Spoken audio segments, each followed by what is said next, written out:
Hi everyone and welcome back to my channel in Economist.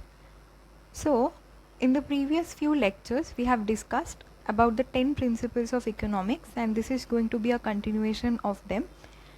And if you have seen my previous videos, you will know that we have already tackled this particular question, how people make decisions, and we have gone into detail about these 4 principles regarding how people make decisions.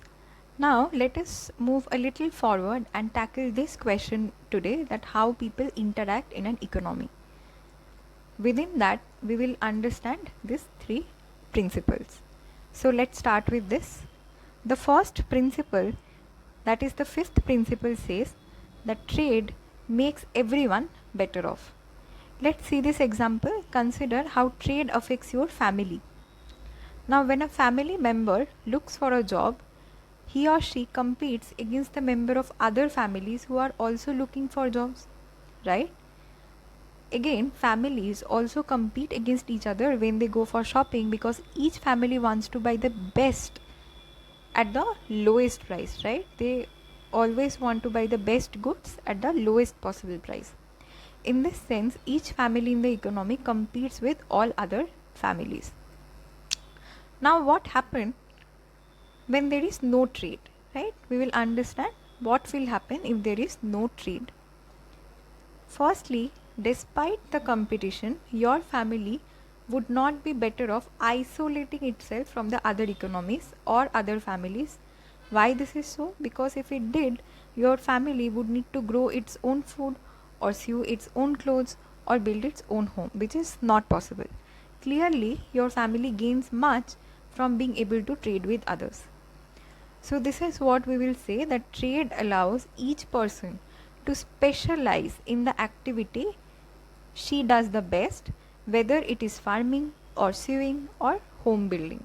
By trading with others, family members or people can buy a greater variety of goods and services at a lower cost. That is the importance of trade if you look at it from a very narrow perspective, from the perspective of a singular family. Now we know that household and economy resemble each other in every aspect. So we will see how trade affects the economy, right? Like families, countries also benefit from trade. Being able to trade with one another gives them certain incentives. Trade allows countries to specialize in what they do the best and enjoy greater variety of goods and services. Suppose this country produces this good better and this country produces this particular good better. So if they exchange among each other, if they do export and import among each other, then they both can enjoy a greater variety of goods at a lower price. That is the benefit of trade. So we'll say trade will make everyone better off. Now let's move to the 6th principle, which says that markets are usually a good way to organize the economic activity. Now before discussing what market economy do, let us first discuss what happened before market economy, how the world works before the market economy came into the picture. Before market economy, there were something called the command economy or the planned economy. What is this? In the planned economy, there were some central planners. If you see this diagram, there were some central planners who decided what goods and services to be produced, how much to be produced, who produced and consumed these goods and services. Now who do these central planners work for? These central planners used to work for the government, right? These central planners used to work for the government. The theory behind central planning was that only the government could organize the economic activity in such a way that would promote the well-being of a country as a whole. So there was a government under whom there were certain central planners who will decide everything that the economy will do. That is, what to produce, how to produce, for whom to produce and how to allocate, and every aspect of the economy were handled by this central planner. And that is what used to happen in the command economy or the planned economy. Now the picture started changing as soon as the market economy started to take place. In the market economy, the decisions of the central planner are replaced by millions of household and the firm's decisions, right? This is very important to understand. In market, what happens is that central planner is removed and it's replaced by the decisions of the millions of households and firms. So if we can capture the behavior of a singular firm or a singular household and see how they take their particular decisions, we can understand the decision making process of the economy as a whole. So we will say that the firms decide whom to hire and what to make. The household decides which firms to work for and what to buy with their incomes. And these firms and the household interact in the marketplace, right? They interact into the marketplace where the prices and the self-interest are guided by their decisions.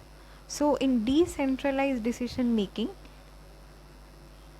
and self-interested decision makers, market economies have proven to be remarkably successful in organizing the economic activity and promote the overall prosperity. So this is something which was first pointed out by the father of economics, Adam Smith. We will see this in a minute. So he particularly pointed out that here in this market economy setup, the firms are trying to maximize their self-interest. The buyers are also trying to maximize their self-interest. But what we see is that this method is remarkably successful in organizing the economic activity because it allocates the resources in the best possible manner, and that is the essence of market economy. Let's see this. Adam Smith, An Invisible Hand, in his 1776 book, An Inquiry into the Nature and the Causes of Wealth of Nations, economist Adam Smith made the most famous observation in all of economics, that households and firms interacting in markets act as if they are guided by an invisible hand that leads them to the desirable market outcomes. He also pointed out that prices acts as an instrument with which the invisible hand directs its economic activity. And if there is any sort of government intervention could be in the form of tax and subsidies. If there is any of such government intervention, it will distort the price mechanism and hence efficient allocation of resources could not take place. So that is what is believed by the father of economics, Adam Smith, in his book The Wealth of Nations. He first introduced the concept of invisible hand. So it is an invisible mechanism which always ensures that the market will reach to the optimum allocation of resources and hence will maximize the self-interest of both the farmers and the buyers, right? But is that mean that the government is of no use for an economy?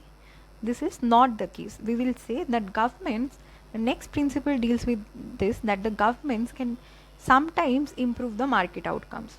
And how this is so? We will see these propositions and arguments for that to ensure the strong institutions, right? Government has a major role in ensuring strong institutions.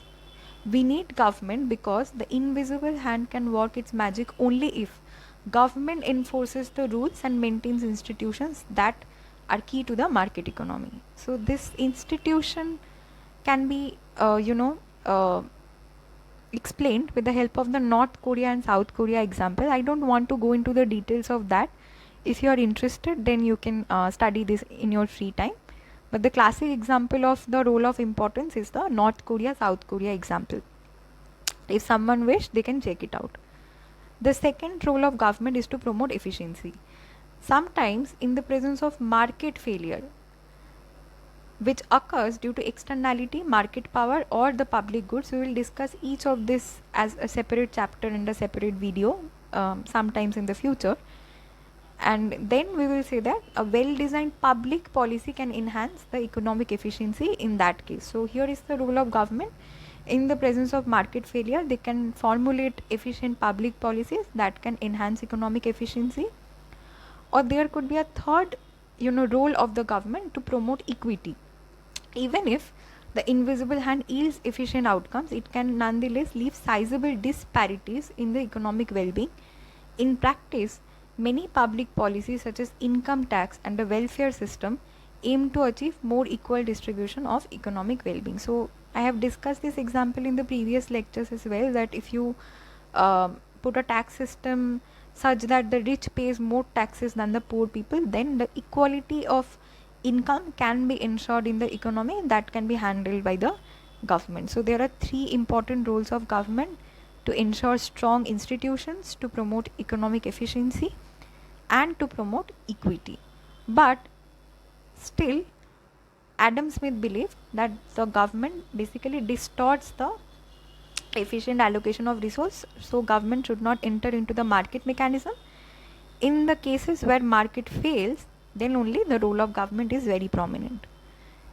And that's basically wraps up this lecture. I hope you find this video helpful. If you do, please give us a like and consider subscribing to our channel, and stay tuned for the next video. Thanks for your time.